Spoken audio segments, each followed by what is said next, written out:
Coming up on this episode of DL Weekly, the Disney 100 is just days away and we have the details. Mickey and Minnie are almost ready for their premiere. Black History Month celebrations, new tiki mugs, a small upgrade to It's a Small World. We talk about Toontown and more. DL Weekly starts now.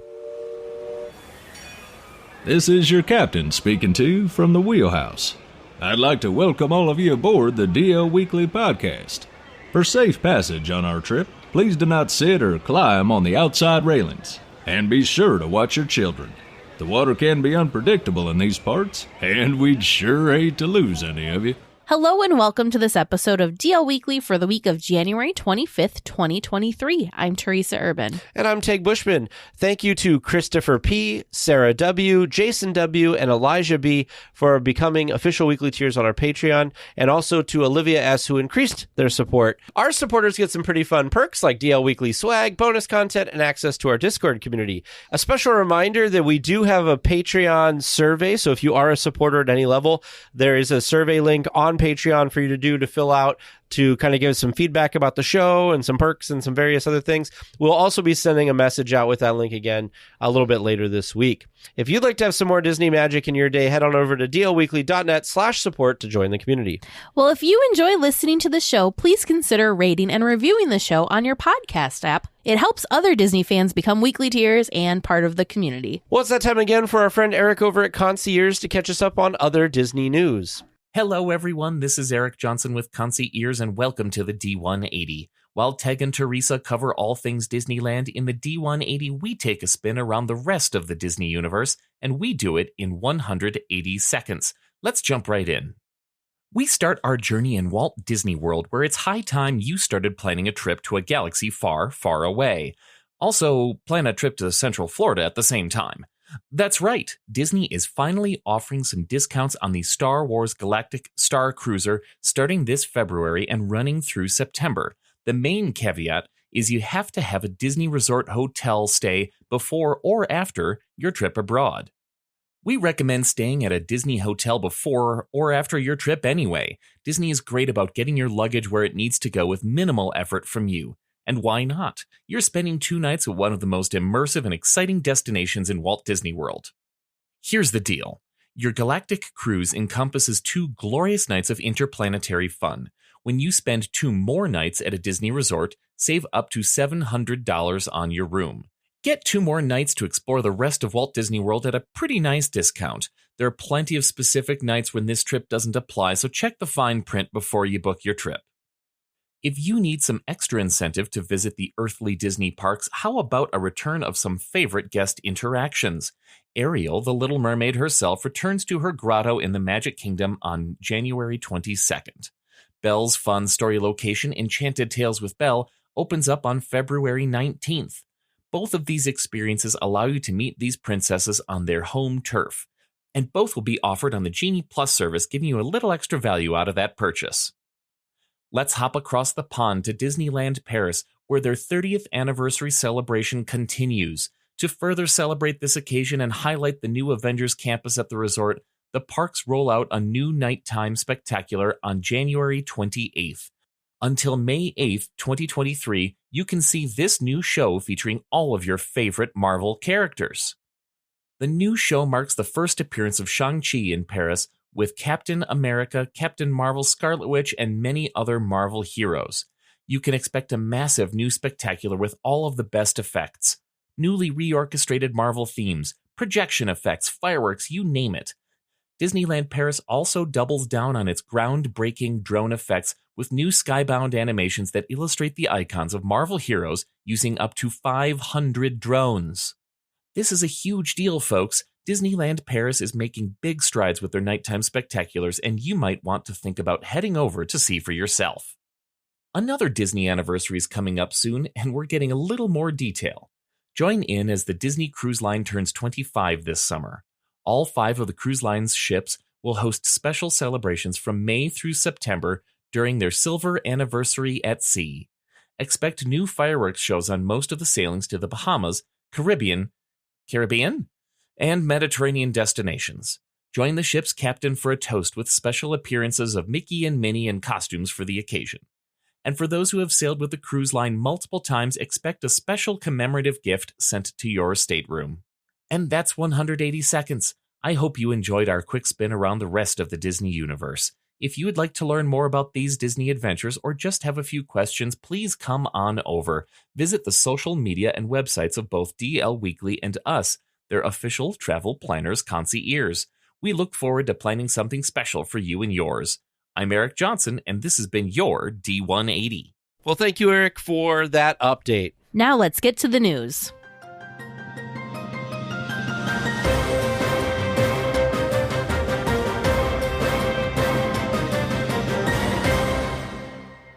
Well, Mickey and Minnie's Runaway Railway opens this Friday for the kickoff of the Disney 100 celebration starting at Disneyland. With the attraction opening, guests will be utilizing a virtual queue with no standby access. Guests will also be able to purchase an individual lightning lane to experience the new attraction. I am so excited that the day is finally upon us. We're just a couple of days away as of the recording of this episode. It's this Friday. I'm curious to see how this goes. I wish everyone the best of luck that is going to be their opening day because, as I'm sure everyone knows, it's going to be a wild ride. I'm curious to know what the individual lightning lane price is going to be on opening day. Quite frankly, I'm very surprised that they're offering paid individual lightning lanes for this on opening day. I don't think they have done that for an attraction yet. The most recent big attraction opening was Guardians of the Galaxy Cosmic Rewind over in Epcot, and I don't think currently you can buy a lightning lane or do the virtual queue, but I don't think on opening day you were able to. You can now? You can now. Okay. But I don't think you were able to opening day. I think it was strictly virtual queue. So that's interesting to me. I could be wrong. Let me know in the comments. Let us know if we're wrong about that. But I think this may be the first time they've offered both. Yeah, it's going to be interesting because, first of all, it's opening in a not completely done and open land, which I think then a virtual queue is great for that. I think that for the people who get freaked out that they, like with Rise, people frantically hitting the buttons to try to get a virtual queue, that if you just want to bypass that stress and pay the money to get in, I think that's a good choice. I'm wondering how fast those are going to get snatched up too. I don't know. I think those will go real quick too. I'm curious. I'm really excited to hear about everyone's experiences. We have quite a few weekly tiers that we know that are going, so I'm very excited for all of them. And I wish everyone the best of luck. I'm hoping you all don't get chosen for like the absolute last group of the night to go, so you're having to kind of hang out all day just waiting for your turn. But I just can't wait. I know a lot of people, this will be their first time experiencing Mickey and Minnie's Runaway Railway as well, which it's such an incredible attraction. And I'm very excited to see how they brought it to life at Disneyland. It didn't seem like the Walt Disney World version of Mickey and Minnie's Runaway Railway had the same, at least not that I can remember, and we don't follow them as closely as we do Disneyland, to be fair, but I don't think it had the same ups and downs that Rise has had with closing and opening. So I'm hoping that the virtual queue system will be smoother because they won't have to like stop and then have a backlog and all of that stuff. I hope so too. Well, Mickey and Minnie's Runaway Railway will be closing each night for the fireworks, much like Toontown had been before the closure of the land. On nights that the park remains open until after 11, the attraction will reopen. But if the park closes at 10 p.m. or earlier, the attraction will not reopen for the remainder of the night. I get it. Part of me is a little sad because it's going to be a popular new attraction. Everybody's going to want to do it. And the fact that it has to close. Now, I will say, you know, on nights that have fireworks, Toontown had to close the launching areas there. It's a safety thing. Yes. I get it. I totally understand. I don't want anybody to get harmed or any issue to happen or anything like that. I will say it also makes sense, even though I'm sad about it, that they would not reopen it because if the fireworks are, let's say, 9:30 and though they get over close to 10, by the time they do all their inspections and stuff, the attraction would be open, like half an hour or something? So I don't see the point to keep the cast members through all that time because they also have to close fairly good amount before the fireworks to make sure that everybody cycles through and then gets out of the area. So I feel, because Fantasyland's like that. And so I'm sad that it has to be that way, but for the safety of everybody involved, plus I feel like the busier days are the ones that are open till after 11 anyway. So we'll have to see. And with virtual queues and individual lightning lane, I don't think it'll be too bad. Well, costumes have been unveiled for the cast of Mickey and Minnie's Runaway Railway. The costumes feature designs that allow cast members to reverse the pieces to change scenes at a moment's notice. They are made of vibrant colors and textures. Eagle-eyed guests can be on the lookout for hidden Mickeys on the costumes, in addition to other elements that connect the costumes to the attraction. They are so fun. It's been a while, so Tag and I got to experience Mickey and Minnie's Runaway Railway back at, the fall of 2020 when we did our road trip down to Walt Disney World. So it's been a little while since we got to experience this attraction. And we were only there I think we only were able to experience it once because it was still quite new, very popular. I think maybe we did it twice. We might have done it twice. Maybe twice, but it was the same day. Honestly, I feel horrible admitting this to the universe. I did not remember what the costumes looked like for cast members until they brought these up, and I forgot that they're I just love the fun cartoony aspects because it looks like parts of their costume are 2D. So there's a bow tie I'm looking at in the photos that we have linked to our show notes that looks like it's flat, but it looks like it's just straight out of a cartoon. And there's also a handkerchief, same way that it's flat, but very cartoon. It's just very fun. I think it's really smart since they kind of have, for those of you that haven't experienced the attraction, we won't give anything away, but there are two areas and kind of two different sides. So it makes sense that we need things that the cast members can quickly swap depending on where when they're stationed. Yeah, when they're rotating. So I thought that was a really, something really fun and really clever. Yeah, I was trying to find a picture of the costumes from Disney World. I'm sure they're probably the same. All I remember is that I thought the ones that were in Hollywood Studios and Disney World were more like movie theater looking costumes rather than this, but I could be wrong. I'm trying to find pictures, but I'm not seeing anything. Anyway, it doesn't matter. But it's a great attraction. I'm very excited for it. I do think that these costumes fit very well into Toontown because, here is this. Yeah, so they just have a plain. So, yeah, no, here we are. It is a different costume. Okay, don't feel as crazy. They look like movie theater, classic movie theater usher kind of costumes. Yeah, so I think it's going to be a great attraction. I think that this look of the costume fits very well into Toontown in that colorful kind of wacky way. Yeah. And I like the idea that it is kind of reversible. Mm-hmm. With the celebration quickly approaching, some of the decor has been appearing around the resort for the Disney 100. For guests arriving at the Mickey and Friends or Pixar Pals parking structure, there are new large banners along the tram route commemorating the opening years of milestone attractions, movies, and more. More on the banners and the kind of hullabaloo that went along with them later. But continuing on, character banners are also in the Esplanade, and a platinum medallion with Disney 100 Years of Wonder has been installed above the entrance to Disney California Adventure.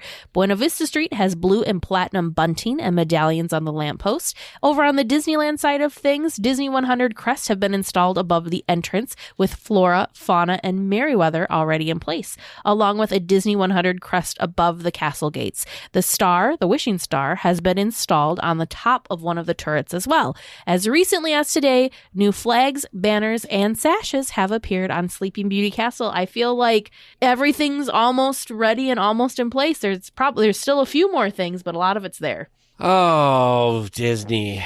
Yeah, it's nice to see that they're getting all the stuff ready. I'm a purple fan. I do like a lot of the purple. I think the banners coming down the tram route look great. I think that the banners that are up in the Esplanade look really good. I'm interested to see what this medallion that's going to show up in the downtown Disney district is going to look like. All of that stuff is great.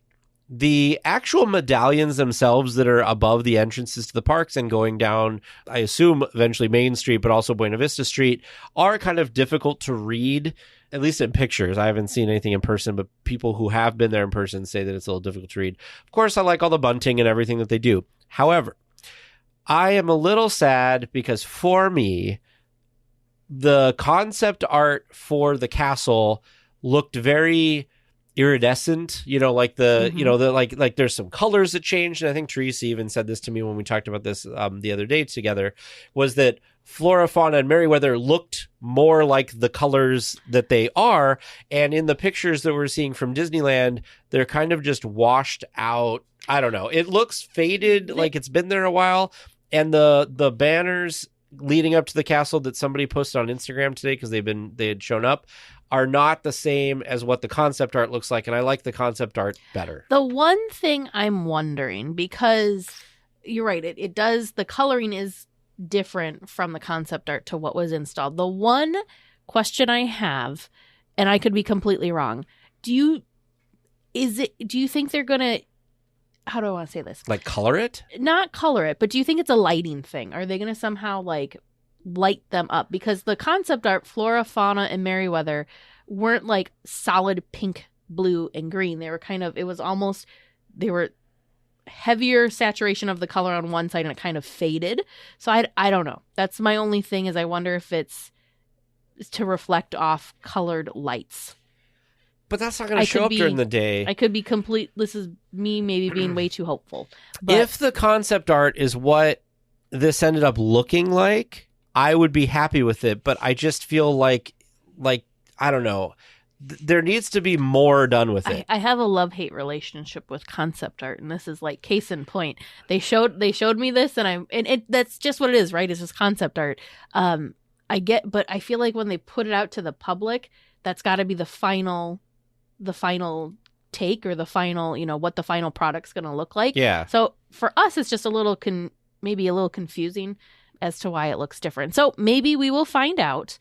But yeah, so the other thing I wanted to mention that was interesting was some of those banners that they had highlighting different milestones. Somehow there were a couple of banners that had some misprints. I do believe at least one of them, maybe both of them, have been taken down so that they get fixed. But there was a banner along the tram route that said Matterhorn Bobsleds 1955. Well, of course, we all know that the Matterhorn Bobsleds actually opened in 1959, not 1955. And shout out to Bob Gurr, because he posted a very confused looking selfie with this banner, like 1955. I thought that was hilarious. The other one of note that had the wrong date was for Snow White, and they posted Snow White 1939 when the movie was released in 1937. I believe both of those have been taken down to be corrected, but it was just kind of a little fun, and leave it to Disney fans to, like, the day these things get put out, they're like, oh, wait a minute. Yeah. So it's just interesting. It's always interesting when things like this sneak through and get put up in public. But overall, I'm curious. I'm trying really hard because, like you, Tag, I'm a little confused at how the decorations look, how the actual decorations are looking in photos versus what the concept art looks like. So I'm just holding out a hope that maybe photos aren't doing it justice, because like you, I agree the medallions look like they're maybe a little bit hard to read because they're all the same, that kind of like silvery platinum-y color. Well, and let's take it a step further. Teresa, you and I both ordered the Disney Visa card that was supposed to have the same thing. And what was your opinion of that? I think, so I was actually talking to James about that. So we ordered the new Disney Visa cards, and we got the ones that they're the Disney 100. But if you have the Premier membership, it was a metal card that they sent you, not a plastic card. I think because that iridescent-y color is on top of the metal, it dulled it down and didn't make it as shimmering, shining, and splendid as I was hoping for it to be. So I was joking with James that I want to order it and say, please, I don't want the metal card. Can I have the plastic card? Because I think it'd be more, it'd pop better on the plastic card. But anyways, that is way off to left. No, but you were talking about the thing, so I was like, it seems like this whole, I almost wonder if some of this stuff was supposed to look this way and they sent it off to manufacturing and it came back and they were like, well, this isn't what we intended. Unless maybe like the fabric they thought that they could get for this like shimmery shiny didn't shimmer shine as like they, I don't know. Something happened. Beginning sometime after the start of the Disney 100 celebration, Disney announced that Magic Band Plus will be able to interact with the Disney 100 decor around the parks. No official launch date or any details on what the interactions will be. In Disney World for the 50th celebration, guests could use their Magic Band Plus to interact with the 50 character statues throughout the parks. How excited are you about this, Mr. I own three? Only 3 Magic Bands? I was bands? burned by Magic Bands, and so I'm a little bitter. But I think that this will be fun. And this is something that makes Magic Bands a little bit more worthwhile, in my opinion. I still have not purchased a Magic Band myself because I don't see the value in them just yet. But when you start adding more layers, more things that they can do, then to me that makes it, more valuable, more fun. I do think as soon as they start doing like payments on the Magic Band, that might be when I invest. Until then, I feel like you're just going to live vicariously through me playing with all the stuff. Yep, exactly. And like none of the stuff has been a big enough draw for me to purchase the Magic Band to want to do the thing. Sure. So like right now the only interactive thing as far as like games to play is the Bounty Hunters game back in Star Wars Galaxy's Edge. It did do all sorts of fun stuff during fireworks and World of Color and in different queues at different attractions. It would light up and buzz. So I think this is fun. I like that they're adding this element. I do too. I'm still upset about the charging situation. That your battery died before we got to play Smuggler's Run. Yes.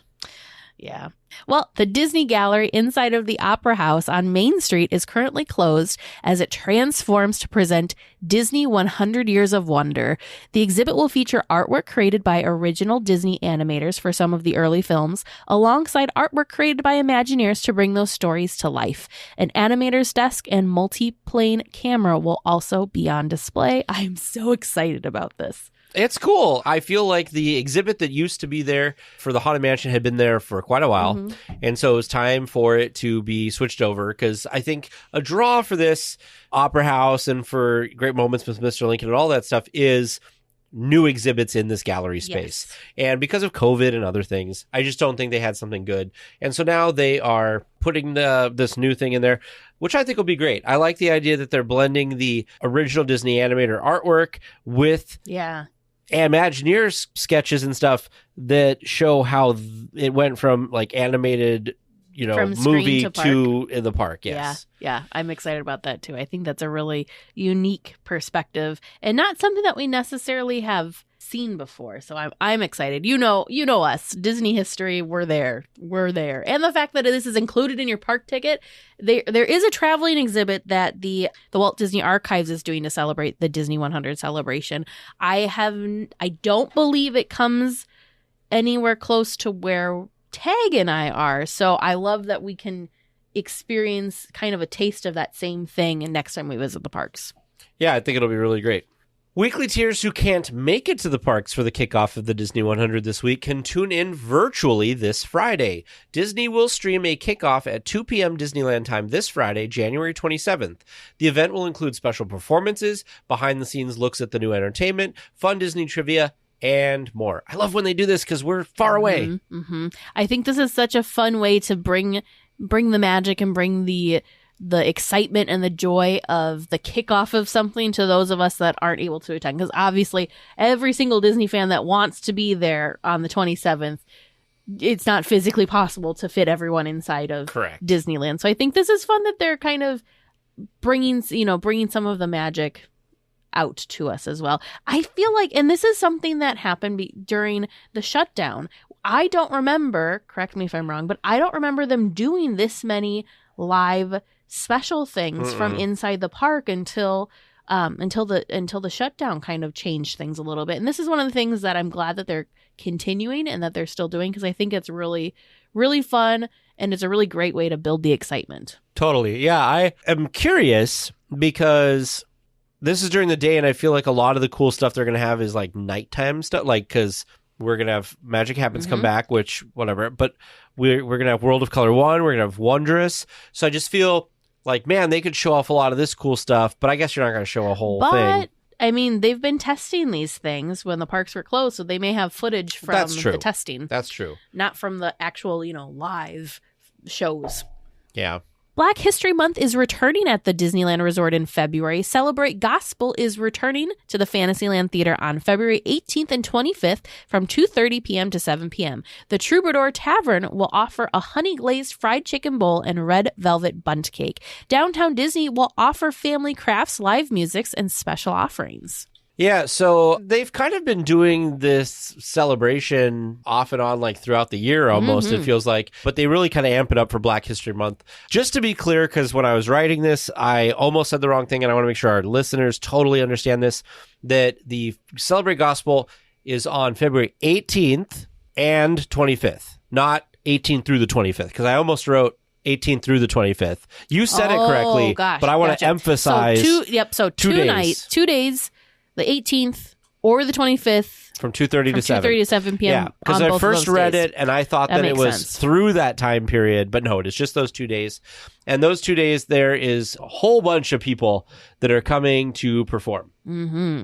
And then other fun things, if you aren't in the parks to join in on the celebration, you can head on over to Disney Grand Californian Hotel and Spa. The Mood Indigo group will fill the Great Hall with their music and jazz there. And over at the Disneyland Hotel, this is cool. Overnight guests can paint an animation cell with artwork of Princess Tiana from of course, the movie The Princess and the Frog. How cool is that? That is neat, like animation cell. So is it going to be like the plastic or whatever? So. That sounds cool. Dang. I mean, if anyone is able to do that, what a cool experience. I know what I'm going to be looking for on social media. Wow, how cool. Well, of course, along with this, we have to transition straight into Disney has released the foodie guide to the 2023 Celebrate Soulfully event. There's some good looking stuff on here. Oh, before we move on, there was another fun thing, not food related. Okay. For a limited time beginning in mid-February over in Hollywoodland at DCA, you might just run into Moon Girl from the new Disney branded television series Moon Girl and Devil Dinosaur, which is actually premiering on February 10th on the Disney Channel and February 15th on Disney Plus. We were at a panel at D23. The voice actors were talking about the show and promoting the show. We got to see some clips of the show. It looks so fun. Yeah. But yeah, another special meet and greet to help celebrate as well. It's good to see the synergy of the things. Yes, exactly. We love the synergy. The foodie guide. Yes. The very first picture at the top of the foodie guide had me interested. So the very first picture is where is it here? Peach it is cobbler. The peach cobbler donut. It's a vanilla dip donut filled with peach compote topped with a cinnamon sugar puff. It just looks very good. It's so cute. And the cinnamon sugar puff is Mickey shaped. It's adorable. What caught my eye is actually over at the River Belle Terrace. This dish will be available February 1st through the 28th, and it's a Southern barbecue platter. It comes with brisket, fried chicken, burnt ends pork belly, mashed potatoes, baked beans, coleslaw, and a house-baked biscuit. It looks like a feast, but it looks so good. Oh, so good. You know, this thing at Troubadour Tavern, the fried chicken bowl, reminds me of something almost like what you'd see at Docking Bay 7, because it's all kind of in a bowl together. Oh, yeah. Mm-hmm. So it's a spicy honey glazed fried chicken served with 4 cheese mac and cheese, smoked turkey, collard greens, and sweet potato cornbread. It's only available on the 18th and the 25th when we have all that special stuff going on over there. And also only available the 18th and the 25th is the red velvet bundt cake. This comes with chocolate mousse, cream cheese frosting, and topped with chocolate chips. It looks delightful. And I'm looking at this Simba popcorn bucket at the Troubadour Tavern, it's so which cute. The picture for it is funny because it's like somebody's holding it's made to look like you're holding up. Yeah, like the circle of life Simba hold. Ooh, what is this? Also, in downtown Disney, there's going to be a couple of food trucks that are going to be available. First up, there's College Boy Cheesesteaks. It's a Black-owned food truck that's going to serve up Philly cheesesteaks from local Philadelphians. Oh, that's cool. Yum. And there's also Wings and Waffles, which is another Black-owned food truck, and it serves up delicious sandwiches, plates, and more. Yum.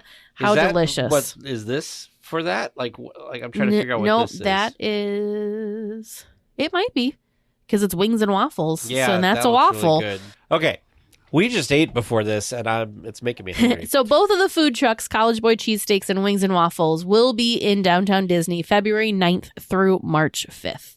So make sure you go check them out. Lunar New Year started this weekend, and there is so much to see and do. Magic key holders can pick up a free Lunar New Year button from January 20th through February 15th under the Silly Symphony Swings. The Sip and Savor Pass is also returned. Be sure to check the pricings of the items if you get a Sip and Savor Pass to make sure you get your money's worth. I want to say $7 is usually the sweet spot, so anything over $7 is usually what you want to use one of those tabs for. And with it being the year of the rabbit, and the year of the cat, Oswald the Lucky Rabbit and his wife I've heard both. I've heard that she's his wife, and I've also heard girlfriend. But Oswald and Hortensia the cat are meeting and greeting guests. What a perfect pair for this celebration. Oh, yeah. I mean, that just happened to work out really and nice, right? I want to say this is the first time Hortensia has been has been a meet and greet in a Disney park, which is even incredible. Know who Hortensia was until this story. She's adorable, though. She is so cute. So Oswald's adorable, too. I'm so happy that these two are sharing the spotlight for this event. I don't know. I don't have any type of attachment to these two characters, so people are making a big deal about it, which is nice. Yeah, they're cute. But I don't know. I feel like I need to see like a cartoon or something. I'm very intrigued by the history of Oswald, because Oswald, as a lot of you know, predates Mickey Mouse. And in like an alternate timeline, it could have just been Oswald and we never had Mickey, because Oswald was the original creation.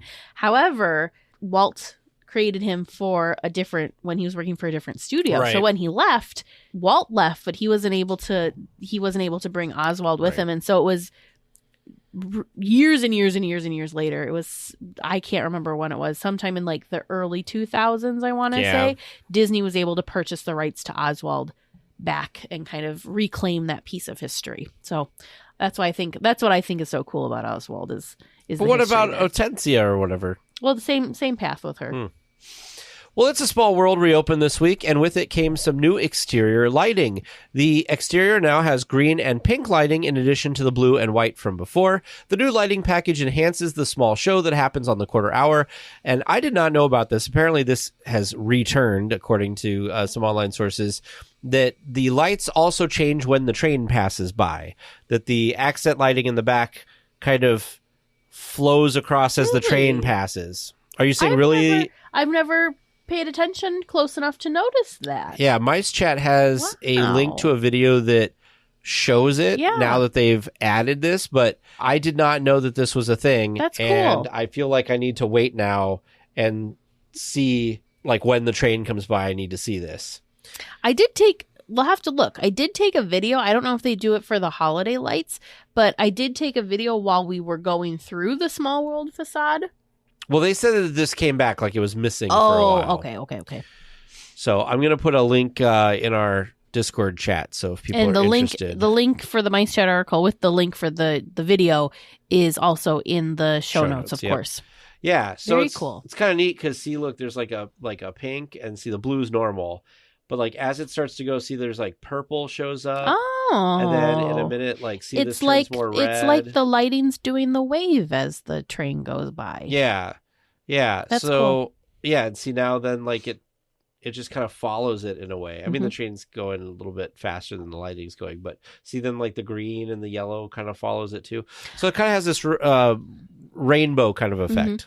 I really like this lighting package. I think it looks really nice. It's got the fun and whimsical feel that is Small World, but I don't think it takes away from the beauty of the facade itself. I think it's a great accent. I feel like this is realizing the dream of Mary Blair, right? Who came up with this? Because if you watch that 10th anniversary special, she shows it and then puts a colored light in front of it. Right. So I feel like this is finally, you're right, years later, realizing her vision fully. Wow. I just got goosebumps from that. That's cool. I'm glad you made that connection. That's cool. That's really cool. I'm glad too. Usually you don't have such a positive reaction to things I say. No, I mean like because usually I'm complaining about stuff. Oh well, and so that finally, that wasn't a complaint. That was great. That was really cool. Really cool. It is so neat, and it's vivid, and I'm really glad that at night it can look like this, but during the day it's still bright and white and gold, because I think it looks best white and gold. Yes, it's beautiful when it's white and gold. Well, the water around the Pacific Wharf area has been drained to begin work on transforming the area to San Francisco from Big Hero 6. Nothing has gone vertical yet, but hopefully it will be visible soon. Apparently I'm seeing all types of things this week, Teresa. But I commented to Teresa as I was writing this that I never noticed that the entire Bay Area there, water area, when they drain it, like all of it is themed. I was impressed with that too. Like, I really thought the rocks ended at a certain point. Me too. Like the water line kind of thing. I've never paid enough attention to know that it's that same kind of stone look. When they drain the main bay where they do World of Color, it's just flat concrete. So I assumed that over here was the main part of where the water is flat concrete. No, you could leave this drained and it would seem perfectly themed. Yeah, no, it's actually quite beautiful. It's kind of, it freaks me out a little bit because I don't know if I've ever seen it fully drained like this. Usually when they drain it, there's still a little something, a little some water on the bottom, so you don't see the full thing bone dry like it is right now. I'm excited to see this transformation because I'd like to see something, I guess. The only thing I don't like, and I think it's a structural thing, so I don't think they had a choice, is I wish that they were to transform the whole bridge to look like the bridge from the movie, because the bridge in the movie doesn't have that like bottom section, so it just seems like an odd like combination. I did just watch this weekend Big Hero 6 again, and that's a great movie. I really enjoy it. It's really fun. And so I'm excited to see how they transform this area. I'm curious too. And I'd also like to meet Baymax in the park. Now, we did meet Baymax in Disney World, but I'd like to meet Baymax in Disneyland. I feel like having San Francisco, there's going to be a Baymax. Oh, there has to be. There's going to be a Baymax meet and greet. I don't know where it's going to happen, but it's going to happen. They best not be touching the Boot and Bakery walkthrough tour. What if they made that the meet and greet spot? The rumor that I heard is where the beer truck is where there's going to be a meet and greet. Okay, that you don't sacrifice my bakery walkthrough tour. Weekly tiers with ambitions to become Magic Key holders should act now. As of the recording of this podcast, Inspire and Believe level keys are available for purchase.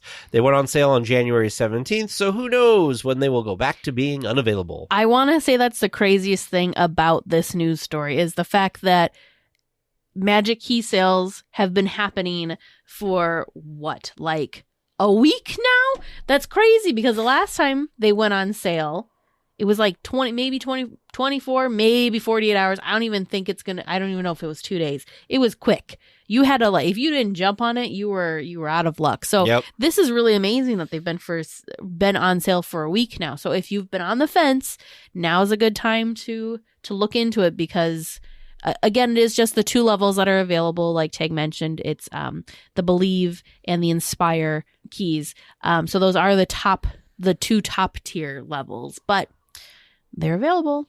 So, no word on if they're available because they have made more Magic keys available or if it's because not enough people were renewing their keys. But for some reason, they're available. Yeah. And for those people, I know that there's a couple people in our chat who are able to get keys that were waiting for it. Which is so exciting. Yeah. Trader Sam's has unveiled more tiki mugs recently. The Hippopotami and the Piranha Pool tiki mugs have been out of stock for a while, but they are back in stock now. The Hippopotami mug is the fourth variation, this time in an orange glaze. Trader Sam's Piranha Pool mug is the second edition of this mug with an ombre glaze with a black and red combo. It's cool. There's also a couple of mixology events for the Food and Wine Festival on March 6th and April 10th. The Hippopotami one looks pretty cool, but I have to say, by far for me, the Trader Sam's Piranha Pool mug looks, just the finish that they have on this looks so stinking cool. It's cool. It's really, really cool.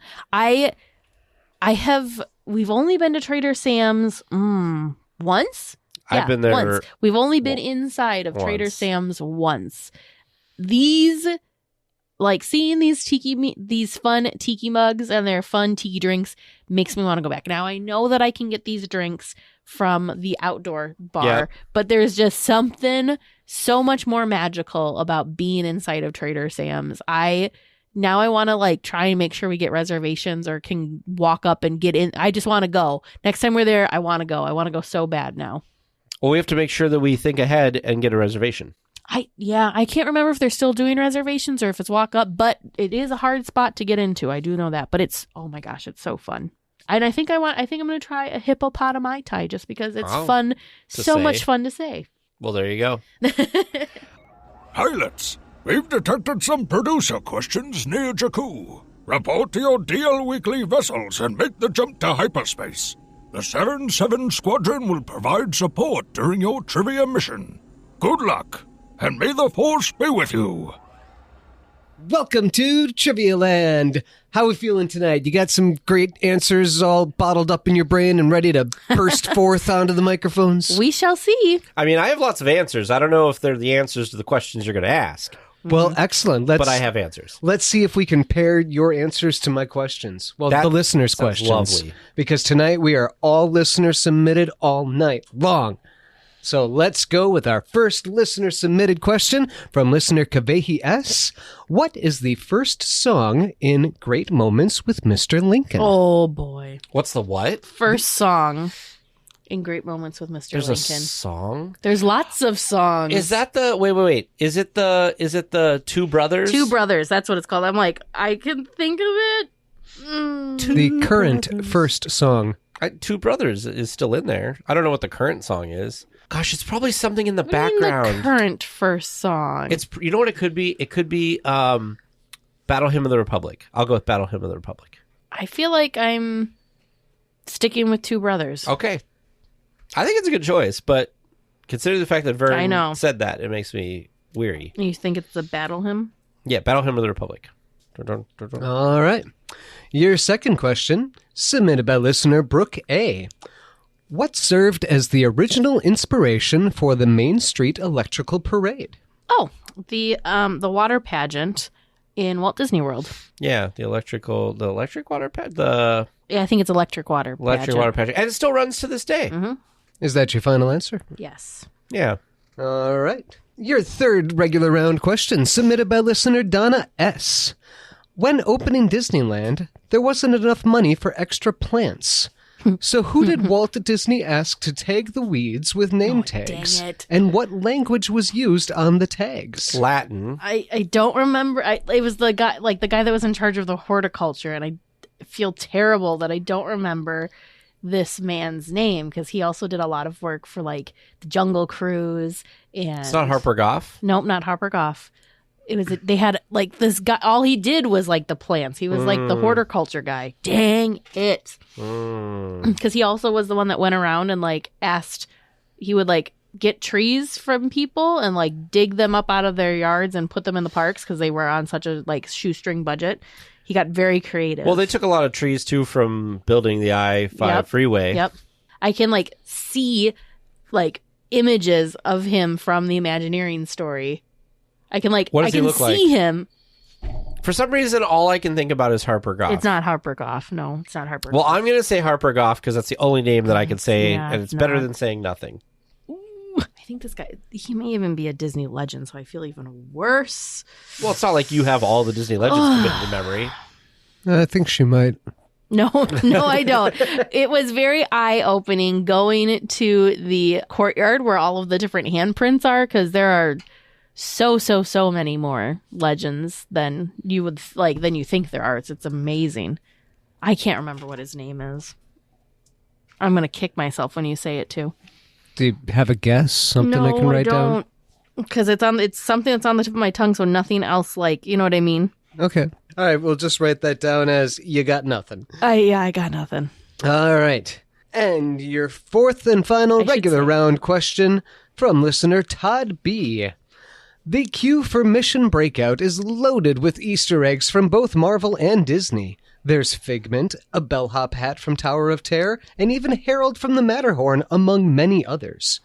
Near Harold, in the boiler room, is another animatronic from an extinct Disneyland attraction. Who is this animatronic, and what attraction is she from?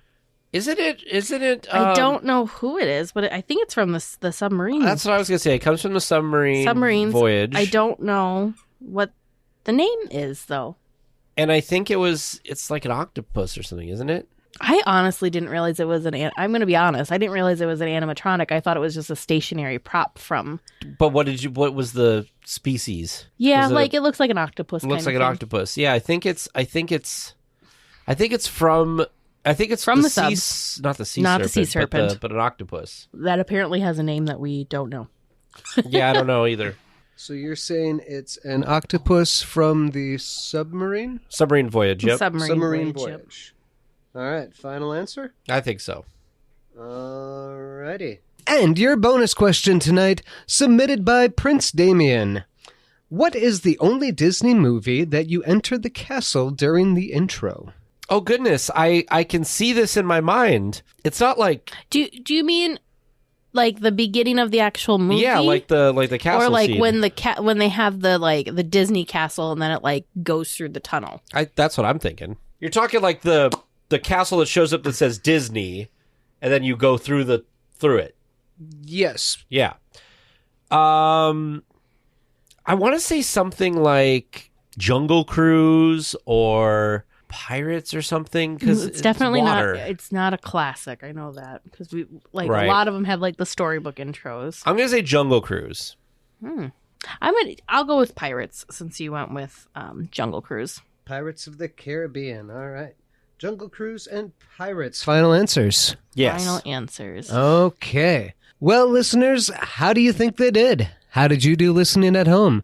Stick around until after the discussion topic, and we will all find out together. Well, this week for our discussion topic, we're actually back to a regular kind of discussion topic, a deep dive for the first time in a little while. Throwing it back. Yeah, we got some interviews scheduled and all that good stuff, but we thought we'd cover something. And Teresa picked a very good topic for this week for us, which is a deep dive into Toontown. With Toontown partially reopening on Friday with Mickey and Minnie's Runaway Railway, we thought we'd cover the past, present, and future of Toontown. Do you want to know something that is pretty amazing that I did? It just happens to be. Do you want to know what today is? Today, the recording of this episode just is it happens like to be the anniversary that it opened? 30th anniversary of Toontown opening.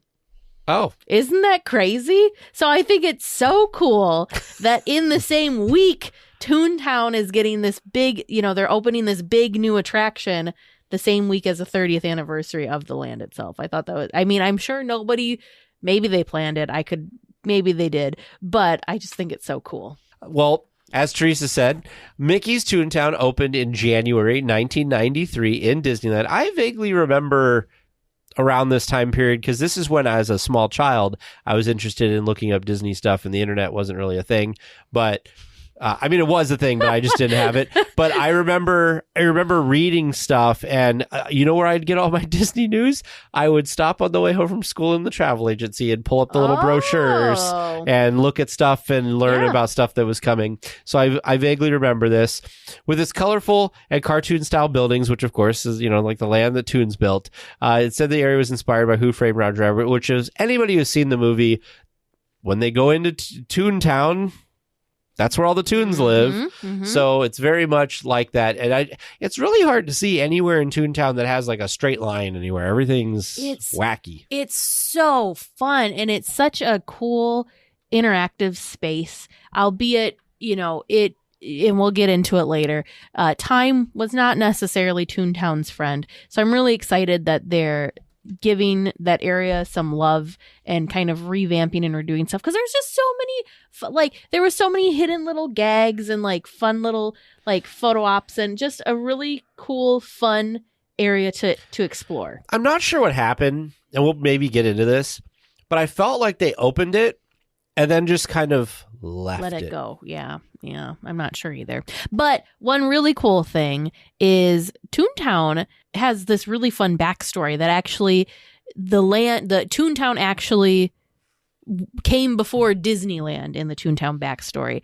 Mickey and his friends moved to the Toon suburb in 1930. And then when Walt was looking for a place to build Disneyland, Mickey actually suggested the Orange Grove near his home. So after the park opened, Mickey and all of his friends would travel from their homes in Toontown over to Disneyland to come and meet with guests. Well, eventually the Toons decided to open their town and homes to the public, and they dug a tunnel through the berm to connect Toontown to the rest of the park. Isn't that a cute little backstory? This is a cute little backstory. I thought it's fun. Of that it's always existed there, and now we're connecting you to it. Do you want to know what's interesting? What's that? So remember the Little Man of Disneyland? Yes. He lived where he currently lives where Disneyland was to be built, and currently lives there today.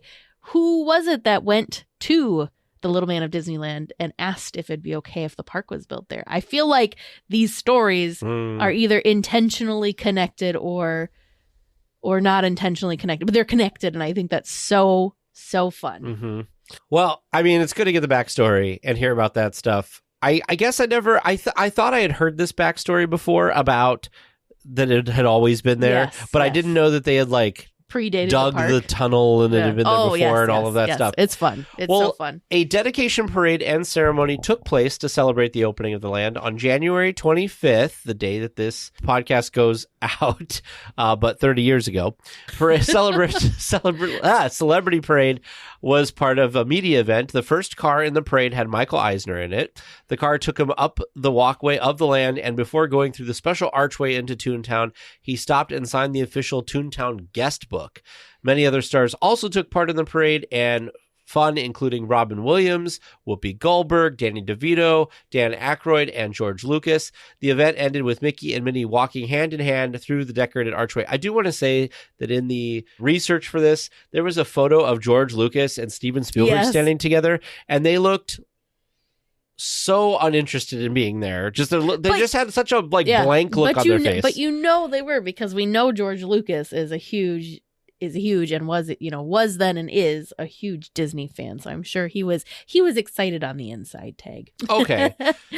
But yeah, I what a star-studded event for opening Toontown. Well, and it opened not long after Aladdin had premiered, so it was a pretty big deal. Robin Williams was fun new Disney character, being the genie from Aladdin. So I thought that was such a fun thing. And the pictures that they had of him, he brought his family with him, and so he's riding in a convertible. You can see what I think it's his wife and his daughter in the convertible, and he's got one of his kids in one of those backpack things on his back as he's riding. Baby Bjorn, is that what they're called? I don't know if that's what this one specifically is, but it's one of those backpacks that the kids kind of sit in. But I thought that was so cool that he did this experience and was doing this fun park thing, opening this new land, but did it with his family, even to the point of they're riding in the convertible up to the land with him. I thought that was so cool. Oh, yeah, okay, yeah, it's not a Baby Bjorn. No, I don't remember what those are called. But that's cool. And the genie, the genie was riding in the convertible with them as well. I thought that was so fun. Well, on the following day, January 26th, the official dedication took place inside of Toontown. Michael Eisner was joined by Harry Anderson, who was Toontown's honorary mayor, to dedicate the land. The ceremony was energetic and colorful, and of course ended with tons of confetti. Roy Disney and Frank Wells were also in attendance. Okay, I know this is a psychological phenomenon that happens to people, but you know how sometimes something will come up in your life and you get really interested and then things show up everywhere? Sure. I have been on for the last 2 weeks on this Night Court kick, and Harry Anderson was the judge for Night Court. And when I saw these photos earlier, I was thinking, is that Harry Anderson from Night Court? And you said that, and I was like, oh my goodness, he's everywhere. I'm not crazy. I'm not crazy. But that's really awesome that he was the honorary mayor, and super fun. I mean, they don't really, that's not true. Because when they opened Galaxy's Edge, they had Harrison Ford and everybody, so they've had people. George Lucas, yeah. They do these star-studded openings. I don't know. Prior to this, I don't. There was a big to-do for New Orleans Square's opening. Right. Yeah. Very fun. Well, the land opened with most of the character houses: Minnie, Mickey, Goofy, Donald, and Chippendale. The Jolly Trolley, rest in peace, Jolly Trolley. I love the Jolly Trolley. And Gadget's Go Coaster. We'll get there. Don't Mickey worry. and Minnie's homes have always been walk-through attractions, ending with a meet and greet with the characters, and what a great place to do that. However, Goofy's house, Donald's boat, and Chippendale's treehouse had quite a few changes made over the years. This is where we get into the sad rise and fall that is the Toontown history. Would you say the sad deflation of the bounce house? Yes. And that's exactly where we're starting. So I'll be real upfront and honest. All of the sources that we used, I have all linked in here. There weren't specific dates as to why things happened, and I didn't go into all of the reasons as to why they did it. We'll kind of cover some of that a little bit, because some of it I don't know if we'll ever know, like, the official, it was this specific incident that caused this to happen. So we'll just kind of go over kind of a higher level as to what happened to the interactive areas. So when Goofy's Playhouse opened, it was a bounce house. How fun is that? But the attraction was also unique because it had a height limit, not requirement. So if you were over a certain height, you were not allowed in. So, like, kids could go, but the parents weren't allowed to go in. Doesn't that seem wrong, considering that Goofy is so tall? I don't know how he got around that height. That's a great question, how he got around that height limit. I'm not sure. But kids were able to bounce around the house with its balloon-like furniture, walls, and floor. However, in 2006, the bouncing elements were taken out and replaced with kind of the more traditional rubberized playground. Goofy's home will be reimagined and become Goofy's How to Play Yard. So I'm really excited about this. It looks like in the new version. Yeah, the new version that will be open March 8th of this year. But it looks like they're going back to the roots. They're doing it a little bit differently, but they're making these homes, these Toon homes, interactive and play areas again for kids, and I think that's so fun. Next to Goofy's house is Donald's boat, and it was also filled with all sorts of fun activities for kids when it first opened. There was a fishing net that kids could climb on, a spiral staircase that took you between the two different levels, a slide, a fun way to talk and send messages between the first and second levels. It looks like on the bottom floor, it looks like Donald's mouth. And if you like talk into it, it goes up the tube up to what looks like kind of like a smokestack on the second level, and then like they can hear you up there. So you can kind of like yell back and forth. I see those at playgrounds and stuff. They're fun.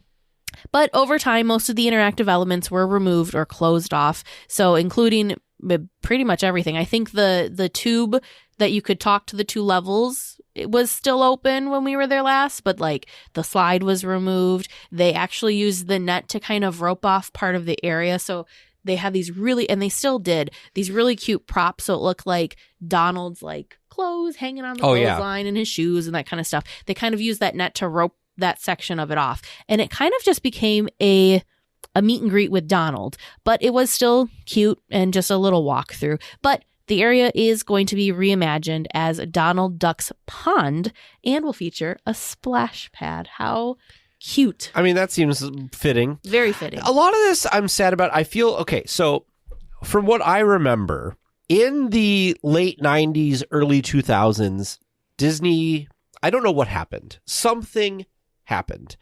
And I remember early days of Mice Chat, and other online places would report on this too, that somehow it seemed like the attorneys took over. And everywhere was trying to be made safe for everybody. Yeah.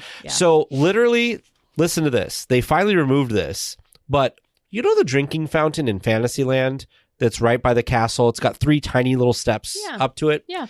They had bright yellow and black stripping along all of those because they were like, trip hazard.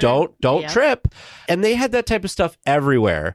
And to the fact where I feel like a lot of these things probably closed. That's why. Because of people being worried that, like, what if a kid in Goofy's bounce house falls and hits his head? There were some incidents. So we'll kind of get into that. But there were there were injuries and there were incidents that kind of led to the eventual closure, which also paired with the overcautiousness that Disneyland was going through at that time, just kind of was a recipe for disaster for Toontown. I just feel bad because I think that kids really enjoyed this, and I think parents enjoyed this area too, and I think they will when they redo it too, but the time between them closing all of this and now left it in kind of a sad state. It was a little bit of a dark age for Toontown, yeah. But I one of the things that I think parents like is having an area where they can take their kids and burn off some steam. Thankfully, though, Tom Sawyer Island's a great place to do. I mean, that's true. Well. I honestly don't know how that place is still open because I go hit my head on things in there. Because it's just so dark. Maybe they have a height limit there. So we just haven't been paying attention.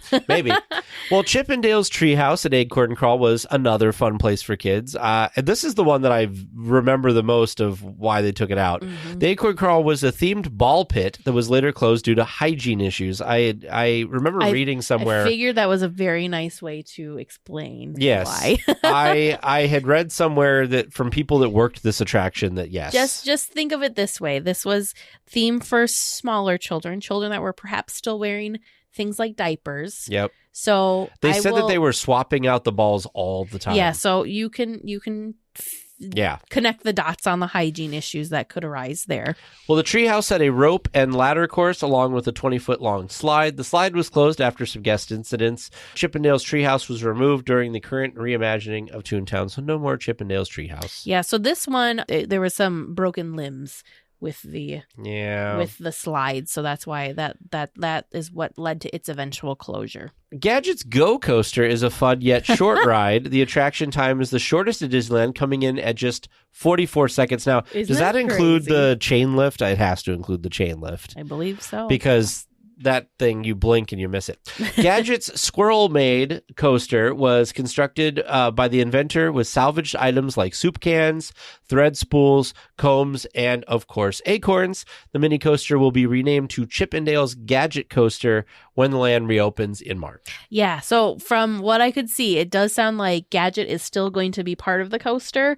They're just... How do I say More this? people know Chippendale than Gadget. In 1993, that I think is when the Chippendale Rescue Rangers TV show was done. And Gadget, of course, was one of the characters on that show. So it was kind of interesting that they themed a coaster to a character of a show that they were just finishing. Sure. But it was so popular. It was very popular. And so unfortunately with time, the character didn't stick. So I think a lot of kids didn't understand who Gadget was, and so this was a way to learn about Gadget, but it was, some people got it confused with like Inspector Gadget, because they're both inventors and they're both, very creative minds. I think she's a I love her. I love her she's a great too. Character, but so she is still going to be included in the attraction. They're just kind of combining the treehouse and Gadget's Go Coaster. Yeah. And that's fine. I liked Gadget, as no surprise to anybody, because I'm such a nerd. I liked Gadget because she was like the nerdy one. I also liked in Ninja Turtles, I liked Donatello because he was the nerdy one. So it's just kind of like the characters that people like. And of course, a lot of kids, they like Chippendale and Monterey Jack, who was always goofy. He was so fun. Yeah. Yeah. It was, Chippendale Rescue Rangers was such a great TV show. Zipper. Yep, Zipper. Do you know how many times I tried to make the plane that they had out of a bleach bottle and a balloon and everything? Oh, that thing was awesome. Yeah. Awesome.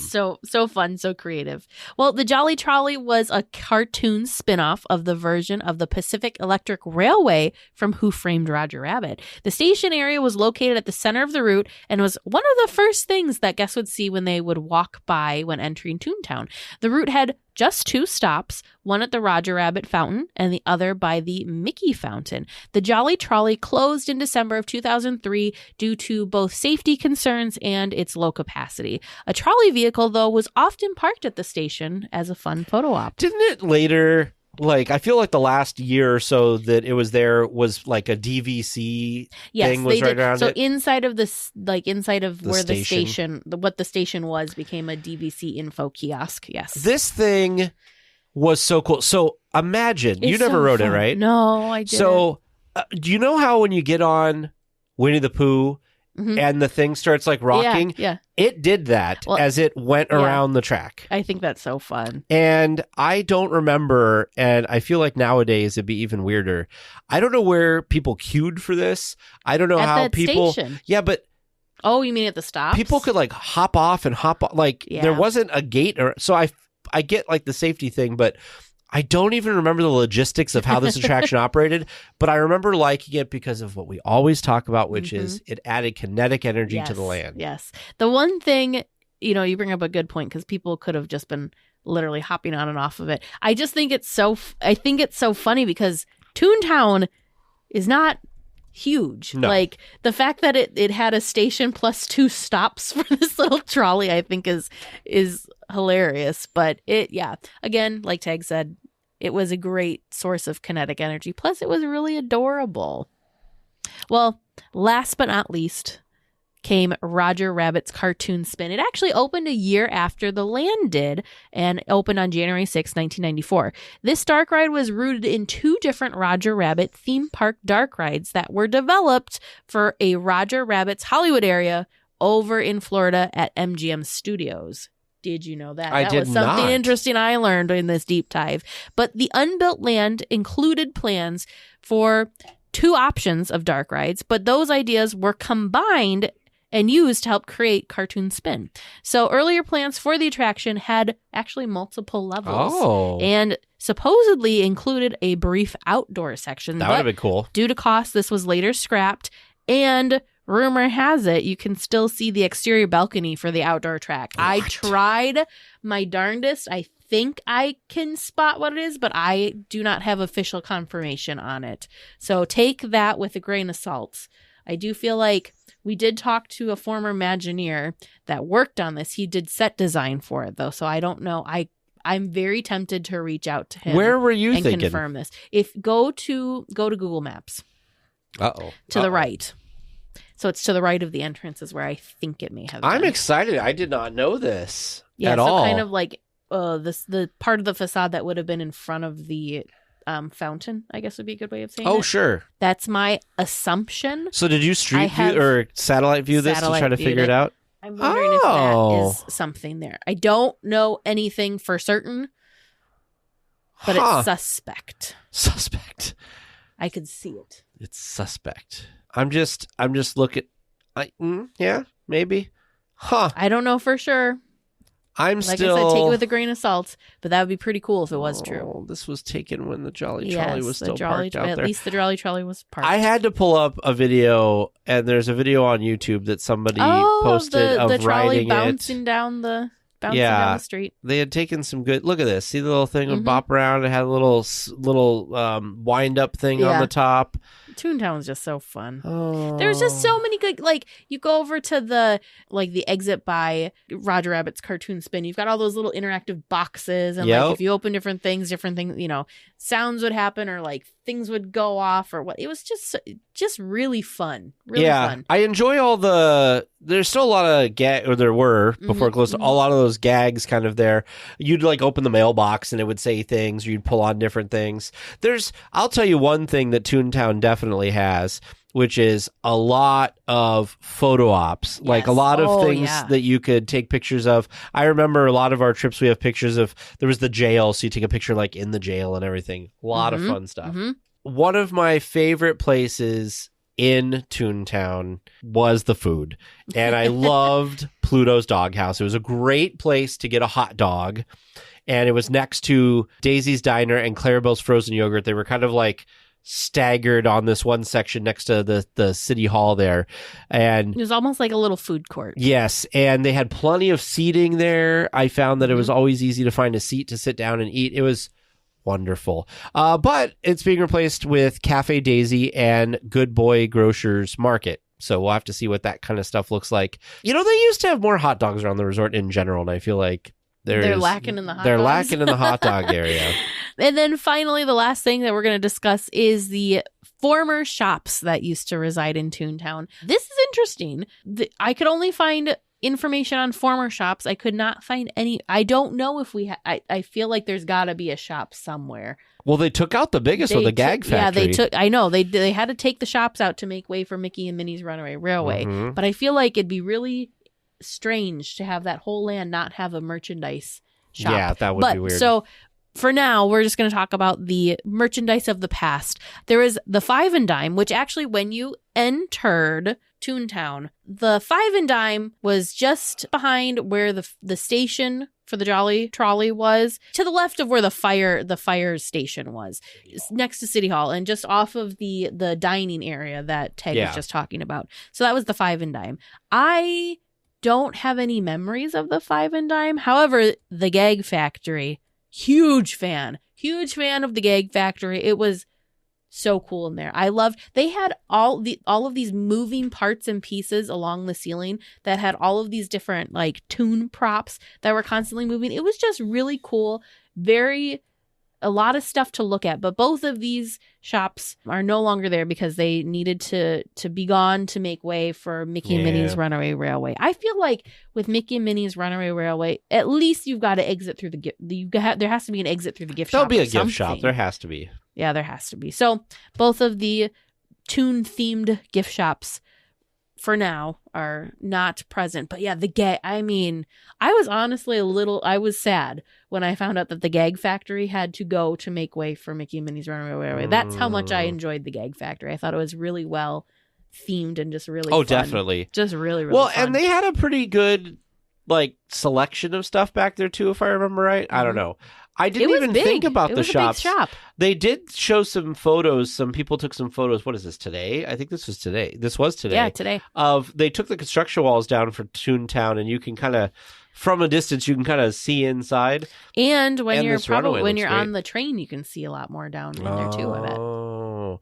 This marquee and stuff looks really good. The only Mm-hmm. thing that's strange to me is most of the things in Toontown were not straight lines, and this has a lot of straight lines, which seems a little strange to me. Because see, the Runaway Railway whole marquee's pretty Yeah. straight. Yeah. But look, these lights are going to look amazing. It's in going to that. be very cool.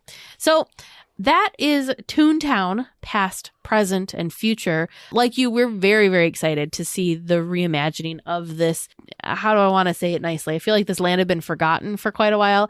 And quite honestly, before Mickey and Minnie's Runaway Railway was announced, I didn't think Toontown was going to be around for much longer because it just seemed to be the forgotten corner of the park. So I'm very excited that Toontown is getting some TLC and the love and care that it deserves. And I can't wait to experience it.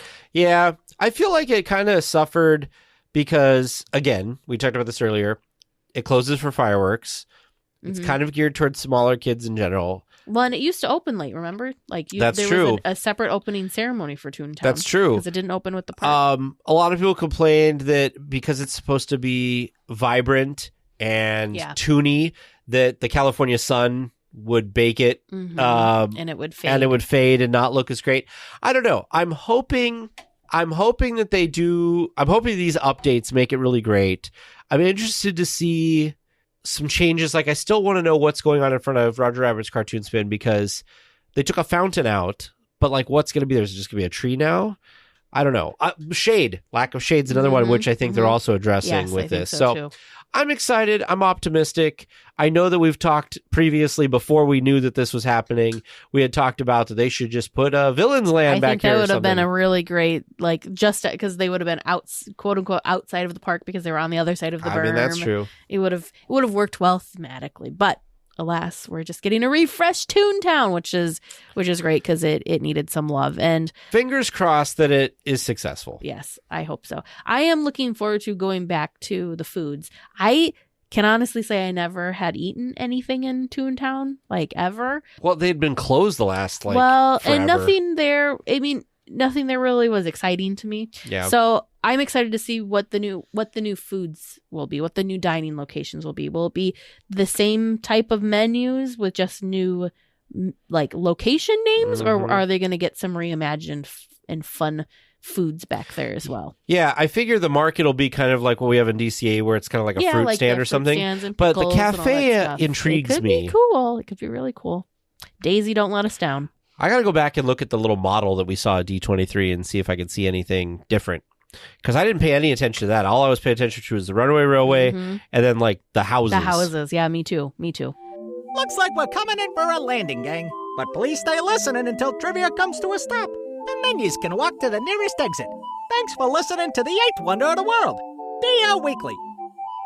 Welcome back to Trivia Land, where we're going to find out how many right answers you gave, how many wrong answers you gave. I mean, Tig, you were right. You did have answers. So let's see how you did. You ready? Yes. Excellent. Your first regular round question submitted by listener Kavehi S. What is the first song sung in Great Moments with Mr. Lincoln? You guessed the Battle Hymn of the Republic and Two Brothers.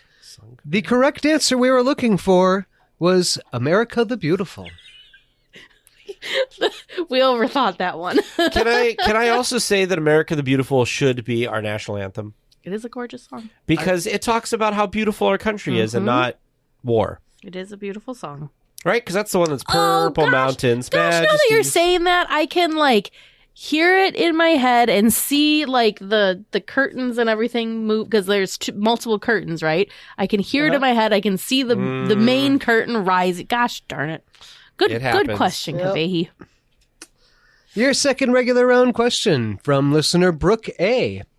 What served as the original inspiration for the Main Street Electrical Parade? Both of you answering the electrical water pageant at Disney World. The correct answer that we were looking for was the electrical water pageant at Disney World. Good job, us. High fives.